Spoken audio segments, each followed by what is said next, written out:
don't even know how to start. Like, I don't even know where to begin. Fuck. What's up, everybody? Welcome to BzG's final reaction video for E3 2016 press conferences. My name is Barrett Courtney. Here, joined with me is Ricky Baldazan. What's up, Ricky? How you doing? Fuck. Here today, our final reaction video, of course, is for Sony's press conference. And I don't want to say anything just yet because, you know, everybody's saying, like, Sony won E3. And this Wednesday when we record Talking Shit, that's one of my topics, is who won E3 and talking about E3 as a whole, since so far we've just been talking about segments and not, like, the entire event as a whole. So I don't want to say anything just yet, but holy fuck this conference, Ricky.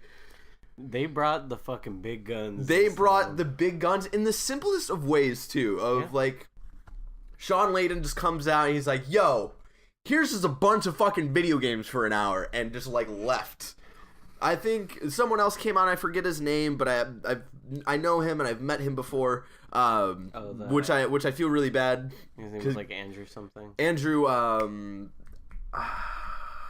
House. Andrew. Is House. it Andrew House? Okay. Because I know an Andrew Street as well, right?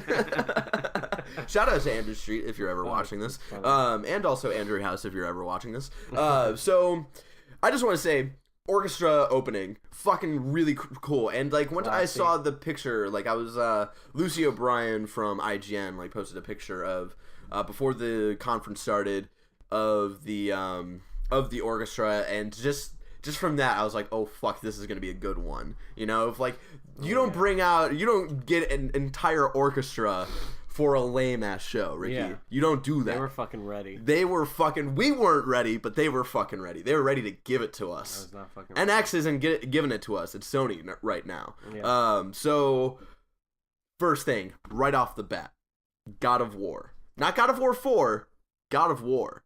Revamp. Now, you've played the games before, right? Yeah. How did you feel about this? There's a lot of things about it that felt out of place, kind of like the complete back view, very like Arkham style, like a little to the left. Yeah, it feels a little more action adventure rather than hack and slash fighting sort of game. It definitely, because I'm right in thinking that's what God of War usually is, right? Yeah. Is like sort of hack and slash craziness. Yeah. And this seems more of like, again, correct me if I'm wrong, but like the other God of Wars are very like Dante's Inferno type of game. Yeah, like trying to get the craziest, highest combo with all these fucking like guys around you. And this seems more of like dedicating to more smaller ground. Like I have a note here, looks more grounded, like grounded experiences. You're playing as give me the name. Fucking Kratos. Okay, yeah. I wanted to say Kratos, but I didn't want to say it because I didn't know if I was going to be right or wrong in that. Kratos. I've obviously not played any of the God of War games. I'm definitely going to play this one though. I like seeing them kind of branch out. It's weird because fucking God of War has been around for so long. I know, right? So fucking I remember long. like living in Ohio and like the first God of War game coming out, and like all of my friends being really, really into it. It just like it feels like it's always fucking been around for us. And to kind of see it now, branching out of the usual like kind of area that God of War is in, it's fucking crazy. It's super surreal. It was just very fucking overwhelming. The other note I have is, are we gonna be stuck with this fucking kid the entire time? I mean, the whole story seems to be based around this relationship of Kratos raising his child and raising him to be prepared for this crazy new world that we're gonna see in the God of War universe. See, the thing that I thought was like, oh, so we're gonna play as the kid now. I think it's just gonna be little segments like the shooting the deer, kind of like Last of Us. Yeah, kind of so like with little Ellie moments, you know. So and that was the thing that I was thinking about. I was like, this is the relationship with Kratos and his son has a definite like Last of Us sort of feel with like the relationship dynamic. A little more of like Kratos is definitely more of like he has seemed like more stone cold. Some shit. And here's the cool thing: Kratos, always comically known as like, I'm always angry all the time, but this is like it seems like he's like trying to hold his anger back. Beard. And he's got like this crazy beard going on. Super like wise and shit now. And what's up? What's up, cat? No. None of that. None of that today. God of War's my shit. So this just looks so fucking good. And just like the one quote I loved was like, don't be starry, be better. Like when the son first fucks up, and at the end when like he kills the deer, and at first Kratos is about to like pat him like on the back and like console him, and then he like doesn't do it, and you're just like, I've never played a God of War game, but that moment I had the feels, man. I was like, oh my god, this looks like an amazing story, and that's why I'm totally pulled in for this new God of War. Like a revamp, like you said, it was total like revamp of the series. Doing it over. Which I think is a smart way to do it. We haven't seen God of War in a really long time, and I think this is the perfect console where you have 40 million players on your console to be like, okay, like how do we mix in like the old like fans of this series and then also like bring in a shit ton more people, and I think that's a smart way to do it. Like I said, it's been around for so long, and for them to come back with something that was like the same thing, it would have been a stupid move. So we need to move on. There's just so much shit, and this was the one thing that I was thinking about, like when they're showing off God of War, I was like, please don't be blowing your load too early. Like please don't let this be a thing of like, oh, they should have closed with this because, you know, nothing else was exciting, or like blah, blah, blah, blah, blah. But holy shit, we got a fuck ton more.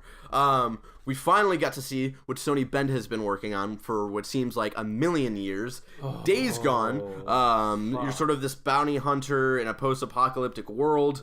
Like a lot of people are talking shit about this. We're the ones who usually talk shit about things, but I actually really enjoyed this. Just like the whole like way the zombies are being treated in this game was this really terrifying. Your girlfriend Tasia was saying like almost like a World War Z sort of feel, but a little more grounded and not way less of Brad Pitt. And it looked really, really cool, and I was digging it. I'm not usually into zombie games, right? I'm usually there's too many of them, but the way that they were handling how fucking many zombies there were, and like how putting the fear back into the job. Yeah, it was really cool.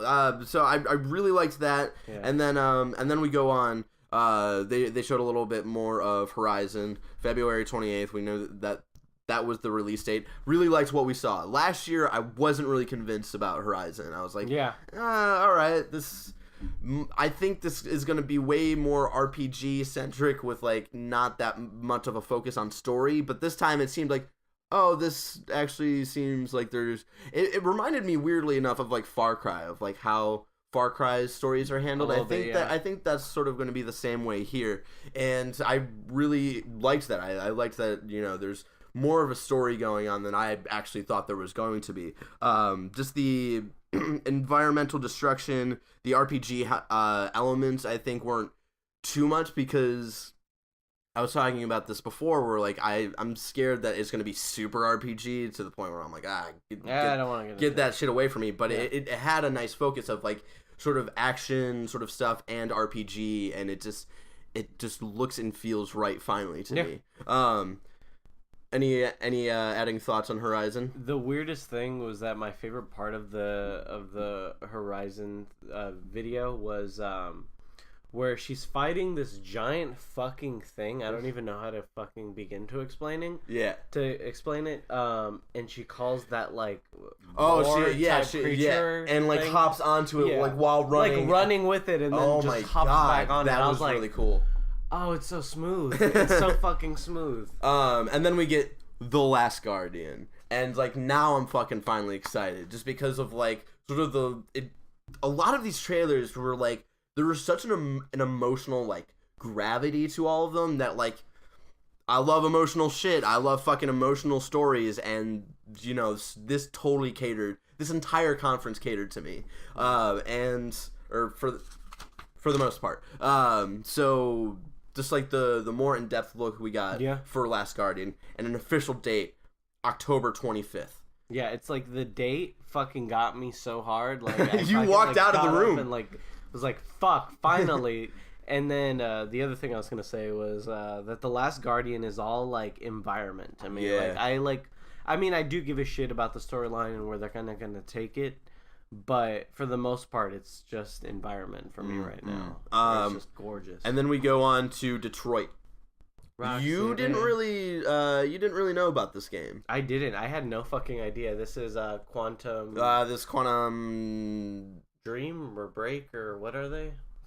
Quantum Dream. Yes. Quantum Break is something else. And this is totally their like. What's the game that you really like? Heavy Rain. Heavy Rain. Like Heavy Rain. Was sort of it doesn't seem as expanded as Detroit looks of like how many different variations of things you can do, and this totally seems like their answer to what Until Dawn did with storytelling and variation in storytelling, and I was fucking digging it. They were like, "Fuck you, this is our thing. Where this is how you do it. Fuck Telltale, get out." That was great. Yeah, I think the whole like sort of make your own story sort of aspect to it just looks really, really well done. Like that's never been like sort of my thing of like I want you to tell your story, but the way they presented this just seems really, really cool. Yeah. They're like facing the whole do your own story thing very head on and not trying to bullshit your way through it like Until Dawn did with the whole butterfly effect. Let's try to keep this in the story, make it seem real. Let's try to say this butterfly effect as many possible times as we can in this game. This isn't a game. This is real life. And then we get to PSVR, and they handled it really well. October 13th, the official release date. I'm not sure if we knew the exact date. I feel like we knew it was October. I think this was finally October too. Yeah, and then so it'll be $400. And right off the bat, I was like, "Oh fuck, I don't know if this is gonna be worth it." And then they showed all the games that we can play for it. I'm just gonna list them off right here. Fucking the big one, the first one I think that they showed, Resident Evil 7. Holy shit! Resident Evil 7 Biohazard. It won't be. It's not PSVR exclusive. It's not PS4 exclusive. It's going to everywhere, PC and Xbox One as well. But the way they showcased it was they totally had that like PT feel to it, and like that. And you and I had that discussion of like, how do you bring Resident Evil back into this modern day of horror genre? Yeah. And you and I talked about they should really go the PT route. And they fucking did it. And it was fucking amazing. And not only that, but just that little, like, Biohazard under Resident Evil was like, oh, finally. And it's coming January 24th, 2017. Fuck. Holy shit. I'm ready. I'm fucking ready. Fucking ready. I, like, all of these games, there's a lot that don't usually cater to me, but I was just so fucking on it that I'm like, fuck yeah, I'll play that. Even though it's not usually up my alley, I'll play the fuck out of that game. So, and then we've also got Final Fantasy 15 VR, whatever. There were very little like the things that didn't cater to me weren't even like low points of the they were still cool, but it was like Final Fantasy 15. I'm still like that's just like my own personal thing. I want to check it out. Yeah, that's the thing, and like the whole VR aspect, it's like. I don't know how well that's going to work out, and I honestly think the VR experience is only going to be a couple hours, it seems, because you're playing as like one of the side friends, and it's a whole rigmarole. And then we get the X-Wing fucking mission for Star Wars Battlefront. It's only probably going to be like an hour, maybe even less. But it's going to be a cool hour. But holy fuck, we get to fly in a fucking X-Wing, Ricky. Yeah. We get to fly in a fucking X-Wing. By the way, what kind of a cock tease was that with Lego?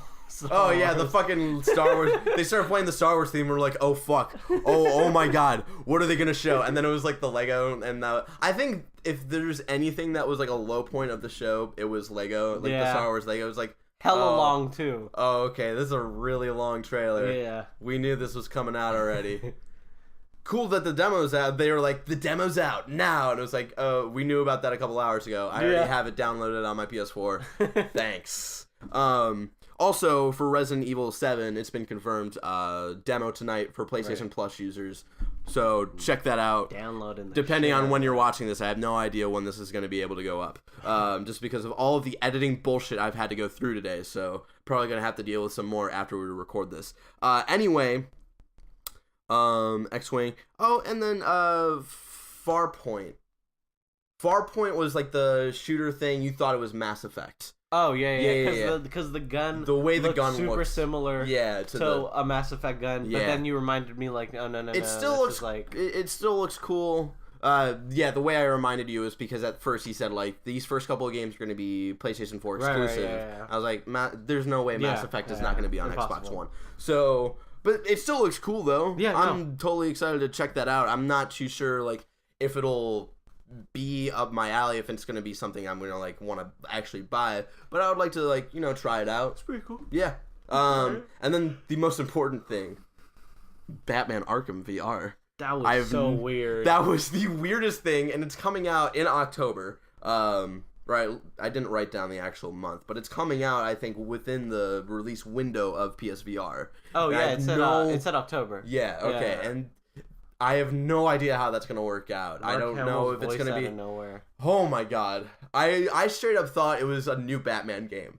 For a second, yeah. like a new Arkham I was looking title. At you the whole time, going like, why isn't he crying? This totally. So it was sort of like I was expecting like Batman Arkham something new, and then it was sort of like Arkham VR experience, and I was like, that's like so shut cool. Down a little bit, but it's still cool. I wanted to see gameplay. I wanted to see a little more. That was very much a cock tease of like, what the fuck is this? And we didn't really get anything. It was just like it was just shots of like close up shots of the bat suit and Joker narrating. So I'll be interested to see how that develops. And then we get into Infinite Warfare. At first I thought it was Star Wars 1313 and I was about to cry. And then I realized it wasn't, and then I cried. But still, Infinite Warfare looks really, really good. Trailer promising. Sucked. Trailer was really bad. But the way they were showing, like, all of it does not look like a average Call of Duty game. No, and that's why I'm really excited for it. I hope a majority of that game is in space, because it looks so fucking cool.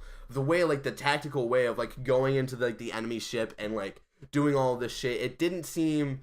Call of Duty, like, single-player campaign shit always feels so streamlined to me, and this feels, like, a little more expansive. A little more you can kind of do it your own way. Yeah, and I really, really dig that. So I'm fucking in for Infinite Warfare. I know I talk shit about it a lot, but now that I've seen way more gameplay and, we don't have a fucking awful David Bowie cover going through the trailer. Disappointing. I'm sold. Yeah. Fucking props. Who Infinity Ward is doing this one, so they might be coming back. They might have done Ghosts.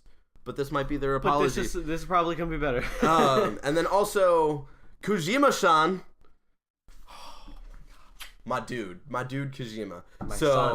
Him just walking out, and he was like, hey, I'm back. And that was just like, I was upset that people weren't giving him a standing ovation just because of, like, he was blocked from getting a Game of the Year, not the Game of the Year award, but... he was blocked from going to the VGAs and getting an award. And, like, just fucking stand for the man, okay? Yeah. Stand for the man. Seriously. People are just fucking sitting down taking pictures of the phone because they want to tweet it out and shit. I can understand that, but do it while standing, okay? Yeah. So, Death Stranding is the game. Weirdest fucking trailer I've ever seen. Weird trailer, but Norman Reedus. Yeah. Holding a Norman fetus. What the fuck did you just say? That was incredible. It's a shirt now. Buy it. I can't take credit for that. I found it on Twitter. Norman Reedus. Holding a Norman fetus. Oh, excuse me. Hello. Oh, I'm just a bridge. Fucking Pookie fucking this entire thing up.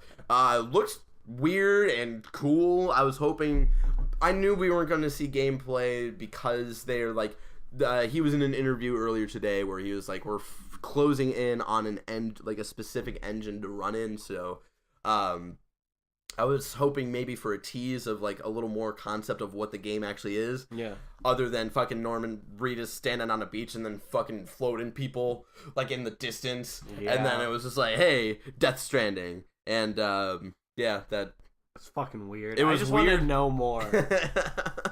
And we probably won't know more, to be honest, for a couple of years. This is very, very like early in development. So I just want to, temper people's expectations out there. We're probably not going to see this, probably... What year is it? 2016? Yeah. I would say 2020. I don't think we're going to see this game until 2020. Yeah, it's going to be a fucking while. So, there you go. Kazimo-san. Fuck yes. Oh, boy. And then, the biggest announcement for myself, and possibly for you as well. The Insomniac logo popped up And I was like, oh shit, like a new IP from Insomniac. Yeah. I'm interested in what they do now because, you know, I'd never played Insomniac games before the new Ratchet and Clank, and so I finally got a feel of like what kind of like gameplay styles that they tend to lean towards too. Yeah.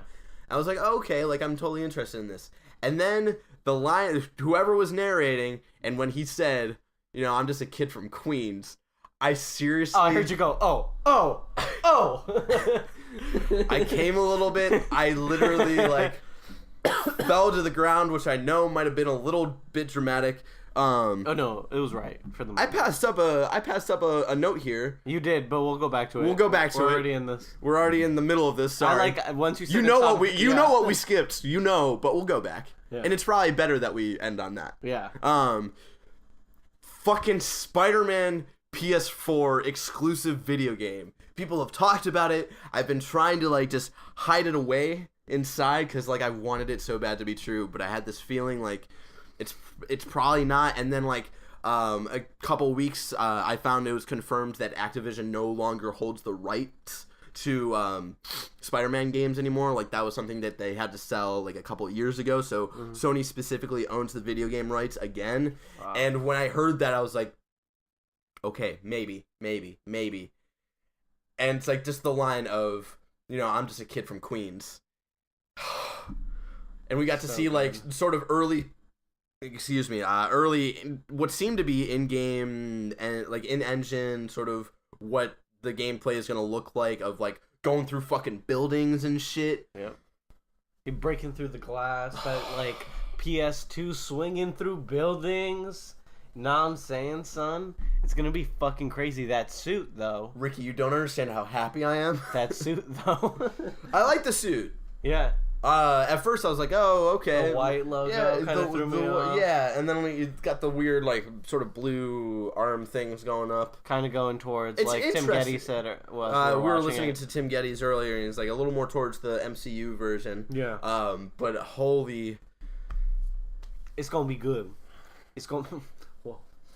It's gonna be so good. It's gonna be good. It's gonna be so fucking good. And we didn't really hear any much more of that. No dates. Not a lot of dates for this conference. Yeah. And I will say that this wasn't a perfect.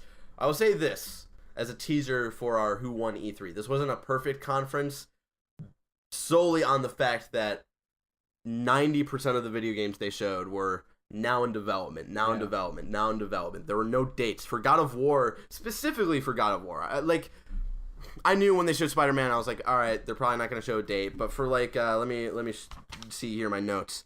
I wanted a date for Days Gone. I don't think we got that. God of War specifically, I wanted a release date because God of War looks ready. That's the thing. God of War looks fucking ready. Yeah. But who knows? But that might just be a vertical slice. Who knows? But like the way the engine specifically like looks good. That looks like a well-running game right now. So definitely 2017. Fuck. Definitely 2017. So so let's go back. Let's backtrack a little bit, and this will be sort of our last thoughts. All of us, all three of you, myself and Henry, all freaked. It took me a second. I didn't get it at first, and then you guys told me. Crash Bandicoot Remastered. All of the three. Crash Bandicoot 1, Crash Bandicoot 2, and Crash Bandicoot 3 remastered from the ground up for PlayStation 4. Holy fuck. They talked about Skylander shit, whatever. If you're a fucking 10-year-old kid, that's a good way to have yourself be introduced to Crash Bandicoot in time for this fucking remaster collection thing that they've got going on. Oh, I'm buying it. Holy fuck. And it's like, the because they're doing it from the ground up, they're going to be able to improve gameplay, because if you go back to those games, they do not age well whatsoever. This Crash is just such like an old... It's just a name that has somehow lived throughout the years and has always been so big, and it's nice to finally see them say, hey, we're gonna try this. Yeah. We're gonna try this. Like, I'm surprised we never thought about that, of like them actually doing remasters of games rather than doing a new one. Yeah. Because that is actually a safer bet than trying to make a new full Crash game, you know? Yeah. And so it's a smart way of saying like, hey, let's see like how this franchise, like, you know, people talk about this shit all the time, but let's see, you know, if they're you know, if they like, I don't know expressions right now. I'm trying to think of one, and I can't think of it. But let's see them put their money where their mouth is. That's the one I'm trying to think of. So if Crash Bandicoot, if this collection does well, I imagine we might see a new Crash Bandicoot game. So I feel like Crash Bandicoot has been like one of those last mascots that hasn't kind of gotten their time since back then. It was definitely like it's one of the mascots that is definitely like didn't die off. He died. But he definitely died. But we've always remembered him. He died, but he wasn't forgotten. Yeah. Tak died and was majorly forgotten. Tak's fucking dead. Tak is dead. Spyro is being gangbanged right now. Oh yeah. He's not even a main character in Skylanders anymore. The fuck? I forgot that he was in that. Yeah, that was the whole pull of Skylanders at first. It was a sort of a Spyro game. So that's so fucking true. Crash Bandicoot coming back. I think that's a good sort of note to sort of end this reaction video on. Ricky, how you feeling in general about this conference? Crash Bandicoot, fuck yeah. Fuck yeah.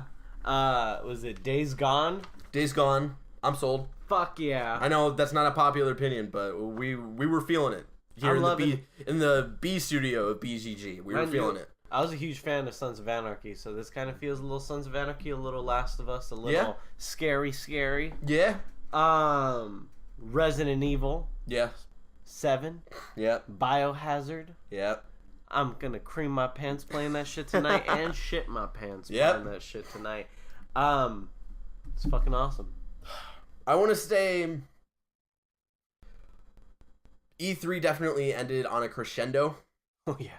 And Sony did it in the simplest of ways. Classy. They didn't, like we were saying before we recorded this, like I was saying, was Sean Layden just came out and was like, here's a bunch of fucking games. There was no wasting time talking to developers. And I know, like, a lot of E3 conferences, a lot of people want to, you know, pay respects to the developers.